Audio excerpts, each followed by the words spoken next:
Where you there? Sisobola kuba nti nkaabira amataga Rema kubanga gayiika nze ebintu byagenda sisobola kuba nti embeddera kubanga Mukama yali amanyi bulungi nti ndifuna ekisinga kyobola bayasobola kuba nti amunzijjako bangi bagamba nasuula Rema kuba nti agenda naye ng'ate mu maaso ga Mukama baswala kubanga ate yagenda mu maaso n'okuba nti angonomolako ebirungi era nga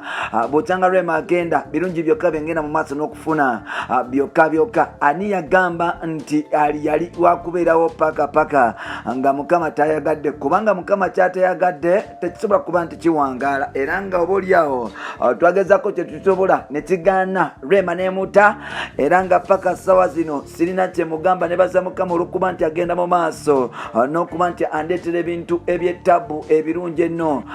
ennyo ddala sisobola kuba nti nkaabira amata ga Rema gayiika nga Mukama yasobola okuba nti ampa ebirungi bamuyitaani Eddie Kenzo tukwaniriza ku mukutu gwaffe omuganzi ogumanyikiddwa nga Uganda Mukama oli amanya n'eddoboozi bamutantambi Jimso number 1 Rich Boy Maxudi Junior webale kuba nti otambula nange Blood gwali mu Uganda ne buli Uganda big up on yourself. I really love you so dead every time every day.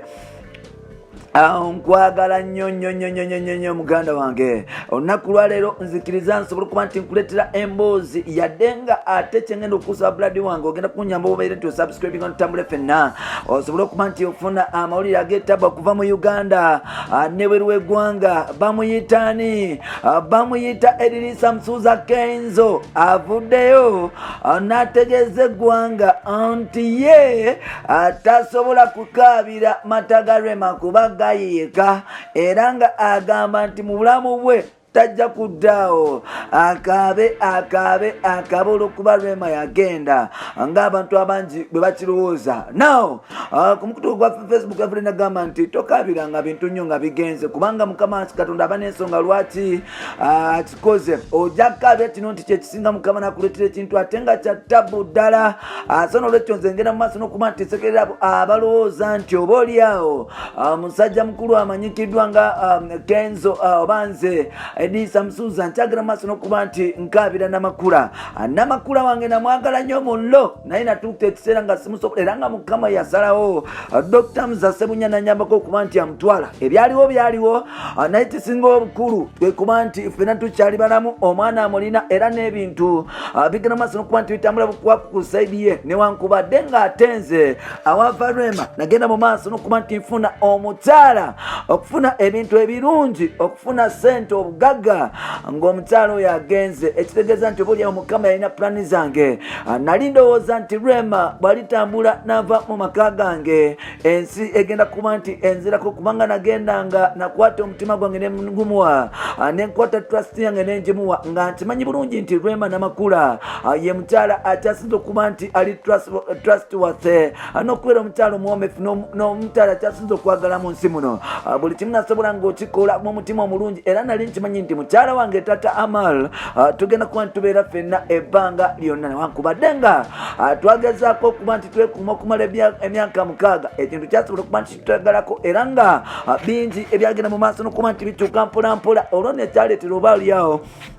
obufumbo bwaffe okusobola okuba nti butagala Rema n'asobola okuba nti atambulamu n'agenda era nga kyanuuma nnyo wabula ate mukukaaba ennyo mukwano gwange yasobola okuba nti afuna omuntu gw'ayagala which is Dr. Hamza Sebunya era nga nebaza Dr. Sebunya okuba nti awa omukwano Rema oba oliawo gwe yali ayagala nagenda mu maaso n'okuba nti nsekererwa abantu b'ensi bannayuganda bagenda mu maaso n'okuba nti banjeeya babloga bagenda mu maaso n'okuba nti banvuma bannaddiini bagenda mu maaso n'okuba nti banvoola nga bagamba nga bwe nyambala pini ne batandika n'okungamba ebintu ebitali bituufu oba oliawo nga bampayiriza nti ndi musiyazi kino nno kyagendanga mu maaso n'okuba nti kinuma naye byonna byaliko ensonga Mukama atalya nguzi yasobola okuba nti alaga amazima era nga bwe twogerera kyengamba ensi yonna njagala mumanye nti ndi musanyufu baali bambuuza tulinda omugole mwamulinda era nga mwe bali kugumiikiriza bafani bannamulenge mwenna abali mu Uganda n'ebiri w'eggwanga wenjogerera omugole tumulina ali so beautiful era nga mboko fire. Omugole ono si mulala bamuyita Mere Beringa. Omugole ono mu Tanzania. Omukyalo ono wetwogerera ali ne Kenzo, abeera ne Kenzo, asula ne Kenzo, alabirira Kenzo, buli kimu kyakola kya Kenzo, bizinesi zakola za Kenzo, era ng'omukyalo ono n'obuyimba nakulobozi kalina ayimbira Kenzo. Waneno Kenzo avudde n'agamba nti benje bali balowooza sisobola kuba nti malako, bali balowooza nti ekintu kigenda mu maaso n'okuba nti kitagala, naye mulo kyagenze mu maaso n'okuba nti kyambuka, kubanga wenjogera nafunye essanyu. My beautiful is in the house. Sikyali muwulu, sikyakaaba, sikyadaga. Nali ndowooza nti oba oliawo agenze yasinga okubeera ow'ettabo, kumbe nga gwenfuna tewa ttabo ddala. Ne musanyufu